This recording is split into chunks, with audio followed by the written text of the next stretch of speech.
sur ce grand projet que vous avez évoqué, qui est la candidature de la France à une exposition universelle. C'est une longue route, puisque c'est pour 2025, mais en même temps, c'est un cheminement qui se fait très rapidement, puisque la France va déposer sa candidature en avril 2016, donc dans quelques mois. On rentre ensuite dans une campagne internationale de 2 ans, et le vote des pays, puisque ce sont les pays, les États qui votent pour une exposition universelle, se fera en 2018. Et donc, on est dans un rythme depuis maintenant 3-4 ans qui est vraiment de construire une candidature à un événement qui, vous l'avez vu sans doute à Milan, puisque la dernière Expo universelle s'est déroulée à Milan et vient de fermer ses portes. Il y a une Expo universelle tous les 5 ans. L'Expo universelle, c'est véritablement un rendez-vous avec le monde pour un pays, où un pays rentre en connexion comme ça avec les populations du monde entier. Milan, qui n'est pas une très grande expo universelle, a néanmoins accueilli 25 millions de visiteurs. On a présenté nos perspectives économiques la semaine dernière avec le ministre de l'économie, où on attend entre 45 et 60 millions de visiteurs pour l'expo universelle de 2025. Donc ce sont véritablement des moments extrêmement structurants, extrêmement dynamiques, pour un pays qui donne rendez-vous au monde et qui se remet quelque part en cause, comme on l'a fait au 19e. Et vous connaissez les vestiges, les traces, l'héritage des expos universelles du 19e siècle, la Tour Eiffel, le Grand Palais, le pont Alexandre III, et vous connaissez sans doute, sans même le savoir peut-être, tous les effets immatériels des expos du 19e siècle, puisque en gros la moitié des grandes marques du CAC 40 sont issus des expos universelles du 19e siècle, et que beaucoup d'entreprises ont émergé quand, au 19e, on remettait des médailles d'excellence à toutes ces entreprises qui étaient à l'époque des artisans, des inventeurs, des artistes qui commençaient à élaborer tel et tel projet, tel et tel produit, et qui sont devenus aujourd'hui, pour beaucoup d'entre eux, des marques mondiales. Renault, Guerlain, Peugeot sont des artisans des expos universelles du 19e, qui sont aujourd'hui les grands canons de l'industrie et de l'économie française. Je propose quelques images sur celle qu'on a diffusée au ministère de l'économie la semaine dernière, où on réunissait près d'1 millier d'entrepreneurs pour présenter le projet. Puis ensuite, je vous donnerai quelques repères plus stables sur ce projet. Je crois qu'il y a un petit film que la régie va nous envoyer. Et ensuite, on revient un peu sur le fond. Ils ont imaginé les grandes expositions universelles du 19e siècle. Ils ont inventé et construit la France. Aujourd'hui, avec la même détermination, la même énergie, une passion identique, ils incarnent la relève. Depuis 3 ans, ils sont plusieurs milliers engagés pour soutenir la candidature française à l'exposition universelle de 2025. Entrepreneurs, étudiants, élus, tous mobilisés afin de conduire le pays tout entier dans cette aventure, d'inscrire la France dans cette grande ambition.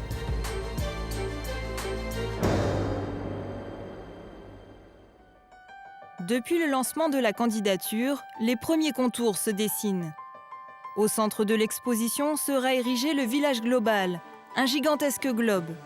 Grâce aux nouvelles technologies d'immersion et de réalité augmentée, il entraînera les visiteurs dans une expérience inédite, un tour du monde virtuel, un voyage à la rencontre des hommes et de leur territoire pour partager nos cultures et nos traditions. Les grandes métropoles accueilleront des forums thématiques sur la santé, sur l'environnement, sur la connaissance. Tous les pays seront invités pour y échanger des innovations, des projets et des idées pour faire avancer le progrès.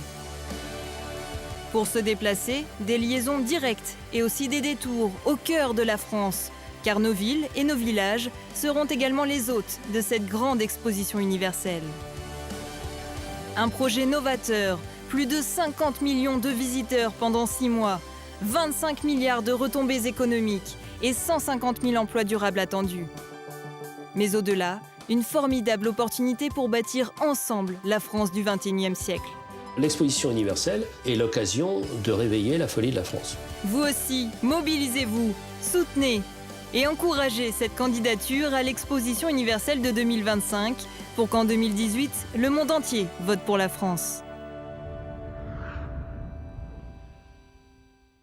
Voilà, quelques images de ce projet donc, qui est en route. Hein, vous l'avez compris, les échéances. 2016, on dépose le dossier. 2017, il y a, comme pour tous ces grands événements, des visites de conformité. 2018, un vote des différents pays du monde. Donc 170 pays sont membres du Bureau international des expositions, qui est l'entité qui organise la sélection des pays hôtes des expos universelles.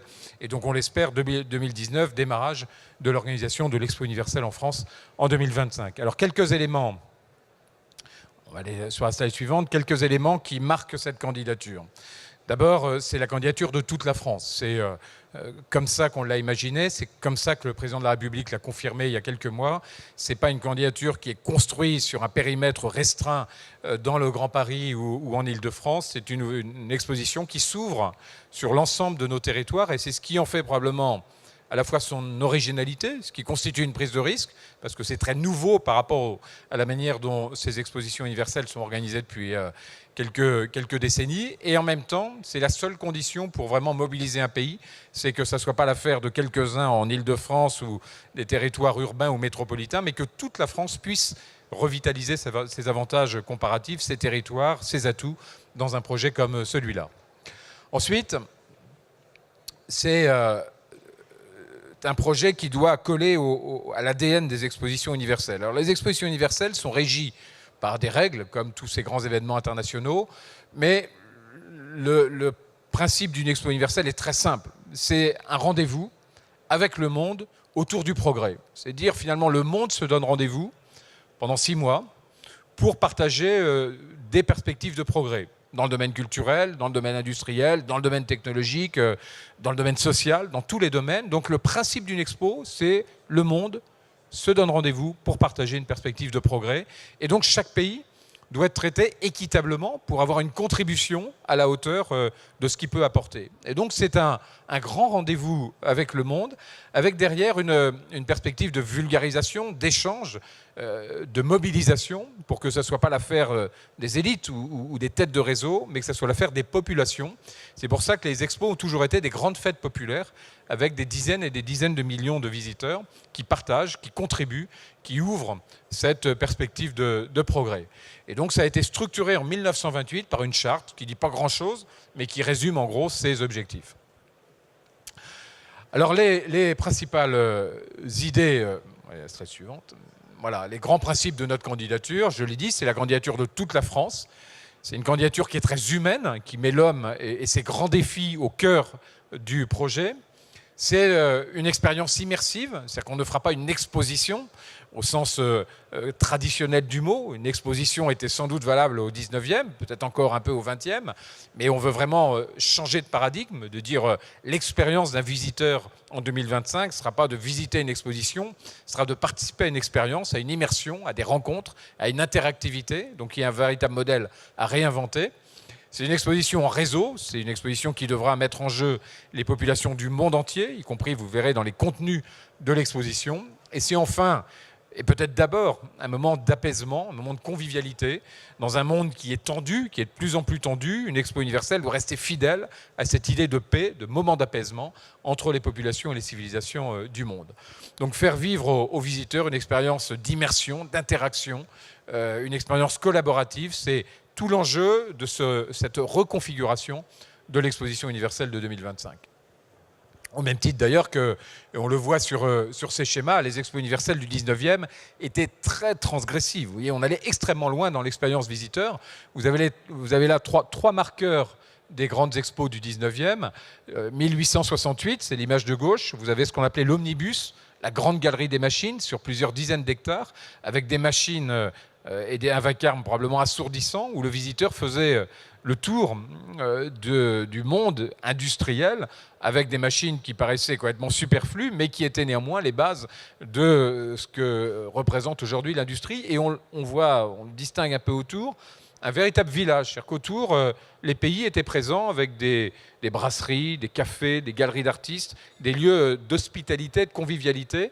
Et donc on avait vraiment une structuration en 2 temps de l'expo, la galerie des machines et tous ces petits pavillons, tous ces moments de convivialité de l'ensemble des pays du monde.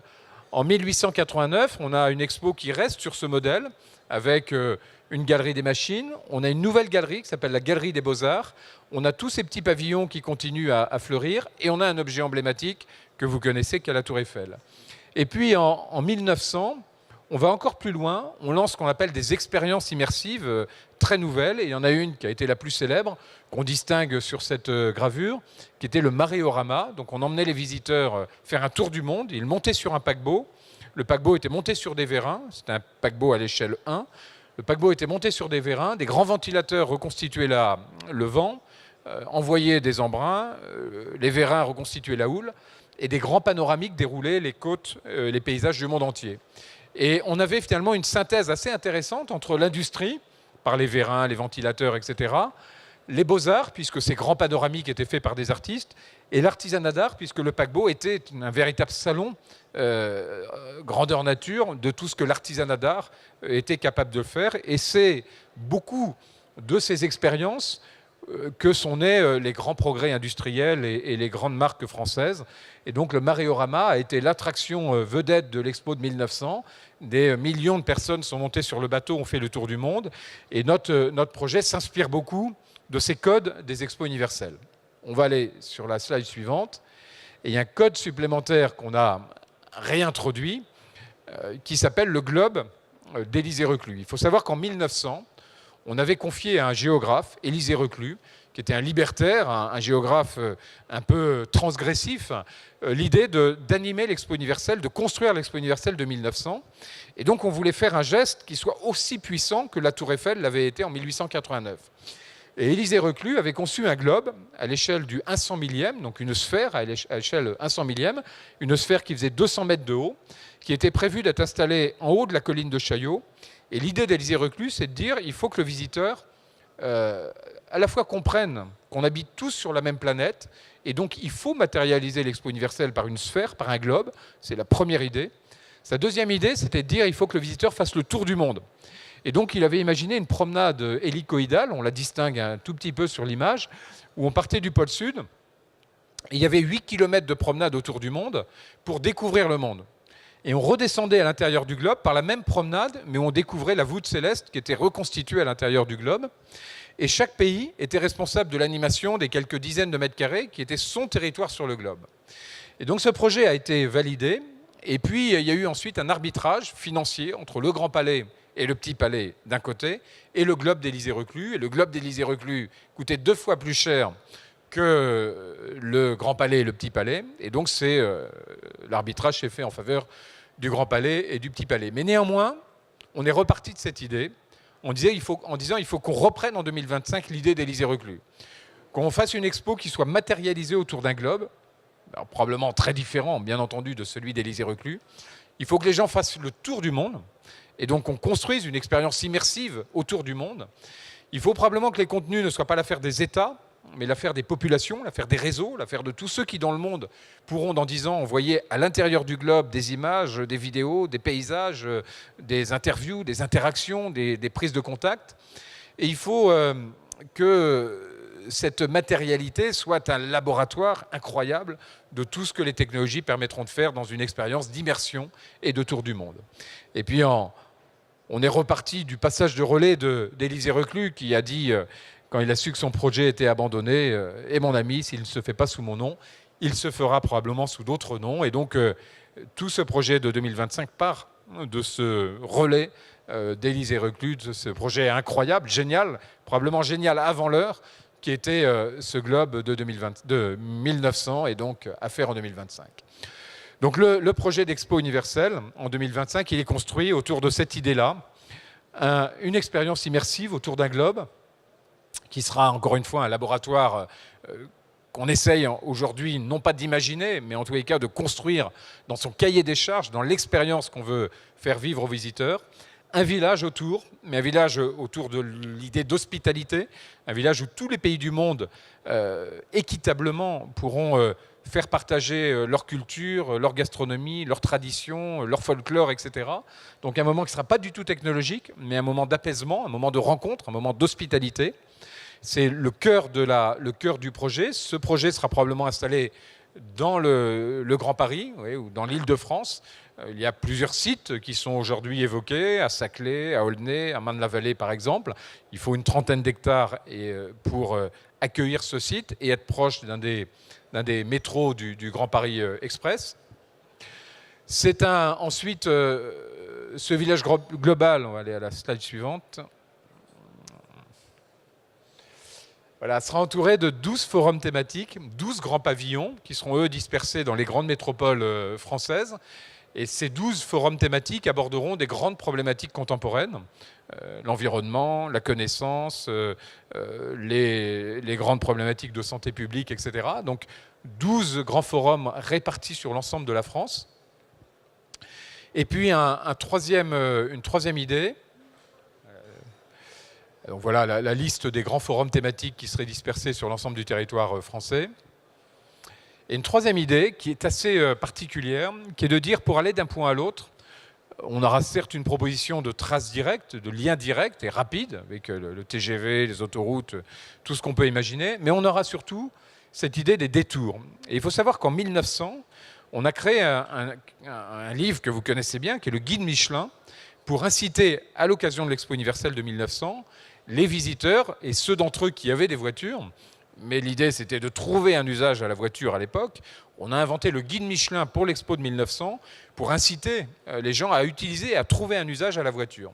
Et le guide Michelin avait comme objectif que les visiteurs de l'Expo universelle puissent justement sans ressentir le besoin de cet objet nouveau qu'était la voiture pour aller s'enfoncer dans les territoires. Et donc on a reconstitué, réinventé cette idée de dire les points de liaison de l'Expo universelle de 2025 doivent être ces détours, ces promenades, ces itinéraires qui seront proposés aux visiteurs qui arriveront dans le monde entier et qui nous permettent de répondre à cette envie que ce soit toute la France qui accueille l'Expo universelle et non pas simplement quelques métropoles. Ce qui constitue un formidable appel à toutes nos villes, à nos villages, à nos territoires pour dire soyez présents au catalogue de l'Expo universelle, soyez présents dans l'expérience qui sera proposée aux visiteurs en 2025. Donc c'est un grand appel aussi à réinventer, à requalifier, à redonner une ambition à nos territoires et à tout ce qu'ils comportent d'original, de différenciant, par un monument, par un folklore, par une tradition, par une invention, par un savoir-faire artisanal, par un festival, etc. De réintermédier pendant 6 mois nos territoires dans ce projet d'exposition universelle et dont d'ailleurs Michelin est partenaire avec une trentaine d'autres grandes entreprises françaises pour travailler sur tous ces nouveaux concepts d'exposition universelle. Voilà, donc une configuration nouvelle, un village global, 12 grands forums thématiques et ces détours, cette occupation, cet investissement dans les territoires qui est un élément fondamental. Voilà, enfin, un panorama donc, un peu schématique de ce que sera l'Expo universelle, mais c'est une version 1 et il y aura probablement des dizaines ou des centaines de versions progressives puisque la démarche, vous l'avez compris, une démarche très itérative quand on monte un événement de cette ampleur. Un autre élément qu'on revoit complètement dans cette candidature française, c'est le concept des médailles. Au 19e, il y avait jusqu'à 100 000 exposants aux expos universelles parce que les gens venaient chercher des médailles, ils venaient concourir pour des médailles. Et quand vous repartiez avec votre cassoulet, avec votre invention, avec votre machine, avec la médaille de l'expo universelle, d'or, de bronze, d'argent, de vermeil, selon le degré de créativité ou d'originalité ou de technicité de votre produit, vous aviez un label qui était formidablement qualifiant. Et donc on s'est dit comment est-ce qu'on peut retravailler ce concept des médailles, alors pas version 19e, mais avec des labels de traçabilité, de qualité, d'ouverture, de créativité, mais de telle manière à ce que pour le monde entier, pour les entreprises et les inventeurs et les acteurs du monde entier, venir à l'Expo universelle française, ça soit aussi concourir pour des labels qui soient en phase avec les valeurs singulières d'un pays comme le nôtre. Donc il y a tout un travail qui est fait sur cette idée, et qui est très moderne, vous voyez, dans la situation actuelle, de redonner aux produits des marques, des valeurs que l'Expo universelle pourrait contribuer à faire émerger. Voilà, je ne reviens pas sur le planning, je l'ai évoqué au début de mes propos. L'organisation, en 2 mots, d'un projet comme celui-là, donc nous sommes 2 organisations. Expo France 2025, que j'ai le plaisir de présider, qui est le maître d'ouvrage, l'organisateur, le porteur de l'Expo universelle, et une délégation interministérielle qui est présidée par Pascal Lamy, l'ancien directeur général de l'OMC. Pascal Lamy étant chargé, lui, de la coordination de l'action publique et de la relation notamment avec les ministères, puisqu'il y a 5 ou 6 ministères qui sont impliqués dans le projet, Et bien entendu, ensemble, mais c'est plus l'État qu'à la main, on coordonne l'action internationale et l'État coordonne l'action diplomatique. Pour ma part, on prépare la mobilisation des 30 grandes entreprises françaises, qui sont des entreprises qui sont présentes dans le monde entier, pour que à la fois l'action diplomatique rencontre l'action de tous ces grands groupes français présents dans le monde pour mener la campagne électorale qu'on a menée pendant 2 ans sur 170 pays. Voilà, un rappel du calendrier. Donc voilà en quelques mots ce projet. C'est un projet qui va se diffuser très largement en France puisqu'on prépare une grande tournée qui va démarrer fin janvier à Marseille et qui va pendant 6 mois tourner dans toute la France avec un spectacle, avec une expérience visiteur qui sera une première simulation, une première présentation de ce que pourrait être 2025. Il y a 12 000 personnes déjà dans le comité de soutien. Vous pouvez aller sur le site Expo France 2025 et soutenir ce projet. C'est un grand élan. C'est un élan collectif, c'est un élan national, c'est un élan qui embarque le monde économique, qui embarque beaucoup de start-up, qui embarque le monde politique. Vous voyez, j'ai eu la chance de faire voter à l'Assemblée nationale une mission et les résultats d'une mission parlementaire qui a été votée à l'unanimité de tous les groupes politiques pour porter cette candidature de la France. C'est aussi un projet qui est animé par une douzaine de grandes écoles et universités qui ont travaillé avec nous à la reconfiguration de ces expos universels. Et donc c'est un vrai projet national, comme il nous en manque probablement, pour redonner à notre pays aussi un peu de confiance en soi, on va dire ça comme ça, dans le contexte actuel et dans le contexte futur. Voilà, merci de votre attention.